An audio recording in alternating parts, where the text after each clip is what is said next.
Well, yes, indeed. We are in part two. Now, last week, we talked about the history of the Bible and how very different that is than the history in the Bible. Both are very worthy studies, but sometimes I think we think it's just all about the history or what is in the Bible, and we forget the forces around the Bible, whether it be the Old Testament, the Tanakh, or the New Testament, shaped and molded what we find ultimately in the Bible.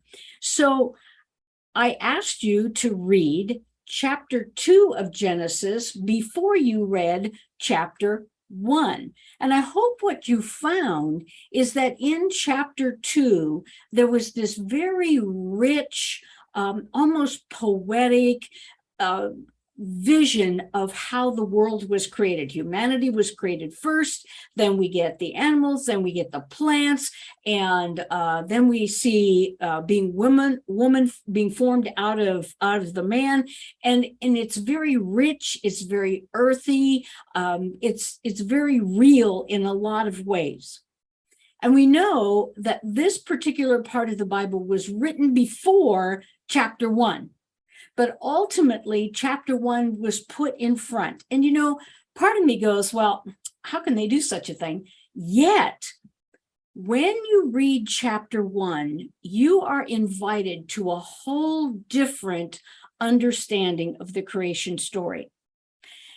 At the very end, almost the end of chapter 2, verse 21, and this is, the scenario is that the first humans have disobeyed God. They're being thrown out of the garden. But right before they go, the verse says that God is going to clothe them with clothes of skin. Now, we can read this in so many ways. A literal way would be to think that God is sitting there knitting and crocheting little hats and scarves and everything, little loincloths for them to leave the garden. You don't want to go out without a good set of clothes. Or we can see it as anything before that is simply energetic beings. It almost sounds a little sci-fi, but it's not really all that far-fetched. That a cloak of skin would now literally, physically separate us one from the other. Whereas before, when we were just energetic fields, we all came from the one energy. Now, this is very interesting, and it's a whole different way than we looked last week at the Bible. If we need an analogy that kind of helps us here, it's kind of like we all would go down to the ocean and everybody would get a cup of ocean water. And we would all know that in our cup is ocean water, but it is not the ocean. We teach that we are all from the one primal vibration. This is what chapter 1 of Genesis is all about, this first primal vibration. And from that vibration, everything was created, which means that we are all God. Now, be careful when you say that. I am not saying we are the God. I am saying we have the attributes, just like a cup of ocean water. I have all the attributes of ocean water. If I took a drink of it, there would be no misunderstanding that it is ocean water. But it is not the ocean. So everything that was formed comes from this first note of vibration that moves through each and every level of creation. It also tells us that this vibrational energy is creative. In the beginning, God created. The Creator created creation. Follow? The Creator created creation. And if we are most willing to emulate the Creator, we say, how do we what would Jesus do? Or how do we most emulate God? The very essence of creation is how we most emulate God, because we were created as the creation to create. And folks, through the course of time, this was hard for me to accept. And also I hear so many people say, well, I'm not creative. Oh, Marianne, I get what you're saying, but I'm just not very creative. And what we do when we say that is we negate the very essence of the connection that we have with God. We were born to create. Now, on a very physiological level, you could talk about creating children. All right. We are creators of that creation. We're carrying on the work of creation. And so we need to be very careful when we start saying things like, oh, I'm not very creative because I don't play like Uziel, and I don't sing like Neil, and I don't do art, and I don't do all this kind of stuff. The very act of breathing, the very act of thinking, the very act of moving through life is a creative act. And unfortunately, what we do is we connect that word perfect or masterpiece. You see, you go to the Louvre to see a masterpiece. And unfortunately, we think that when our creation isn't a masterpiece, then it isn't good. Now, how many of you have put your children or your grandchildren's pictures up on the refrigerator and you've told them, oh, that is the most beautiful green squiggly I've ever seen? You see, but as we grow older, we're told it's only a green squiggly. It should have been yellow. It's outside the box. And we are taught to negate the very power and presence of our connection with the Creator. So then what is creativity? It's a bringing forth into manifestation that which never existed before. Every thought you have never existed before you had it. Everything that you've created never existed before you did it. You say, well, my neighbor baked cookies. Yes, but they're not your cookies. Our divine inheritance is not stuff. It is this power to create. And creation is a journey. Okay, it's not, we get focused on the end product, the perfection of the masterpiece of the end product. No, that is not what the story tells us. That is not what the first book of Genesis is all about. It's talking about an unfolding pattern. So here's how it goes.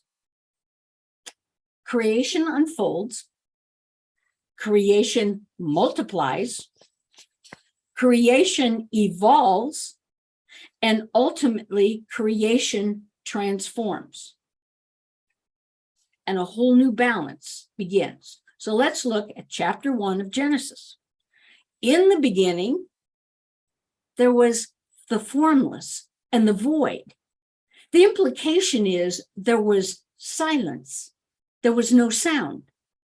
Now, isn't it interesting? What is silent? Oh, excuse me. What is sound? Vibration. In the beginning, there was no vibration. And at some point, isn't that the great infinite mystery? At some point, the silence moved. And whenever we move, there's a vibration. We don't think about it per se, but something has to happen to move my hands, to move my body, to move my thoughts. There is a vibration. There is a movement. There is a flow that begins to happen. Chapter 1 of Genesis is the story of evolution. Now, this really, really fascinates me because in the late 1800s, Charles Darwin came up with the beginnings of the framework of evolution. But when we look at chapter 1 of Genesis, written almost 2,000 years before Charles Darwin, science tells us that the order in which creation happens, Genesis 1, is almost identical to the order that science knows as the way things were created. From the very simple one-cell amoeba to the very complex person that we are. It's not, in John, we talk about in the beginning was the Word and the Word was with God. We're not looking for a word. It's not the, stop, go. It's not a word. It's the vibrational energy of creativity. It is what we are called to do, who we are called to be, to emulate that vibrational movement of God. And what happens is in Genesis, in this idea of evolution, is there's sequence, there's order, there's flow. First, there's the divine command, let. Don't make, don't push, don't shove, let. That in itself is a sermon. Why did God say let? I love that word. Let there be. Let it be. Let it be. Okay? To let. Then there's a result. Let there be light. And there was light. Then God gives approval. And God saw it was good. And God said, this is the first day. So there's this repetition. And when you listen, especially if you have a Bible app that will read the Bible stories to you, to an audio portion, it is so interesting to listen to the Bible as an audio track where you're not reading it.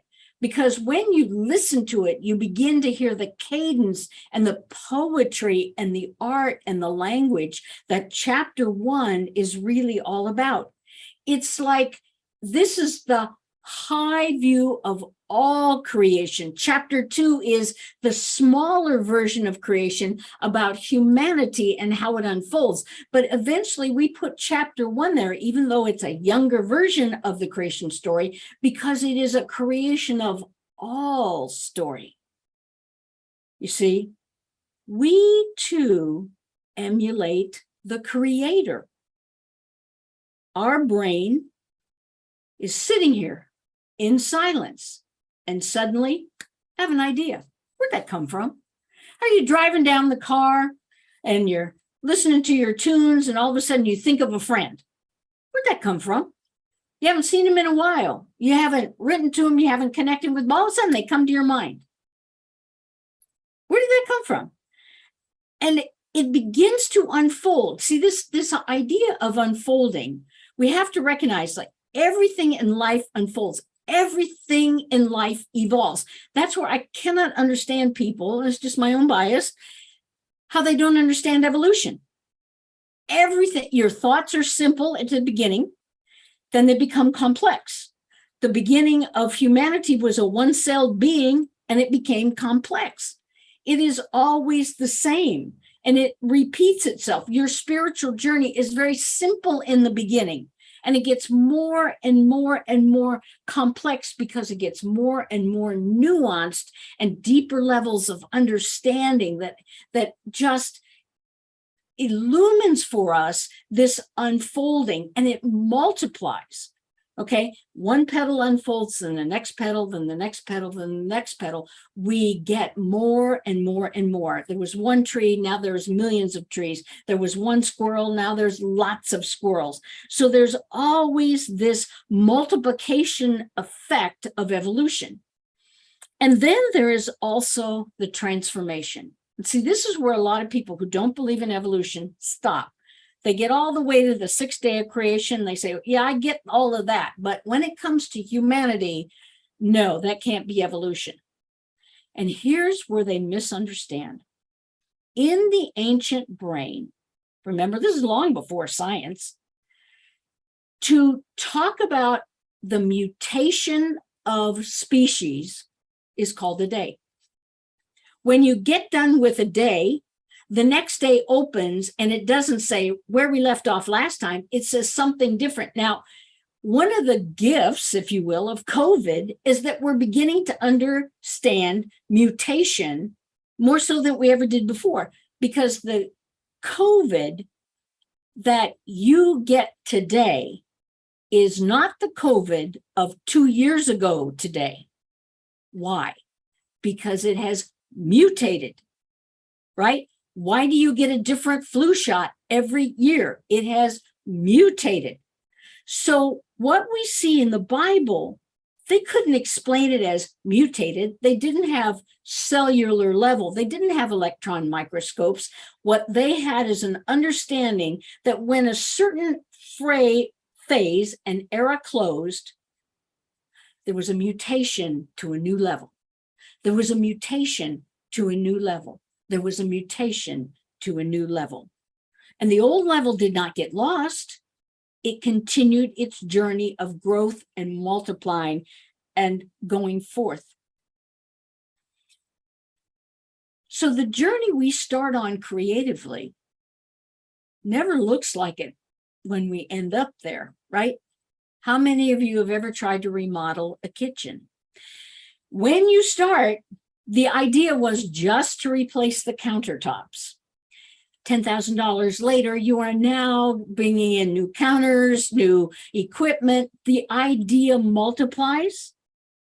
And when you finish the project, whatever the project may be, you cannot look back. You know, and again, here's such a classic example with COVID.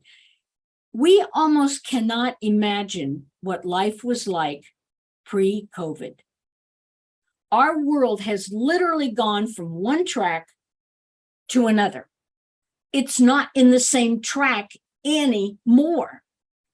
We can look at, the job market. We can look at industry. We can look at travel. We can look at all those things. But the reality is your life and mine is nowhere near what it was in 2019. Everything has changed, has morphed, has transformed. And in some respects, it finds a new balance, doesn't it? When a project is done, when our lives have been changed, when we complete our high school degree, when we go through a difficult time in our life, there's a balance and a restoration. Because on the seventh day, what happens? God rests. And I think this is one of the steps, speaking for myself, that I get too quick about. I'll be praying and praying and praying for something that, okay, I just can't wait till this happens. I want to get over this, illness. I want to move through this. And then at the very moment when it is complete, when I feel well, when life is going on, I'm already 6 miles down the road. And I forget to pause and thank you. Thank you for all the answered little prayers that happened along the way. Thank you for all the little transformations that happened as I went along the way. Thank you for all the times that the little seed multiplied and brought new people and energy and understanding to me. Thank you. I rest in that.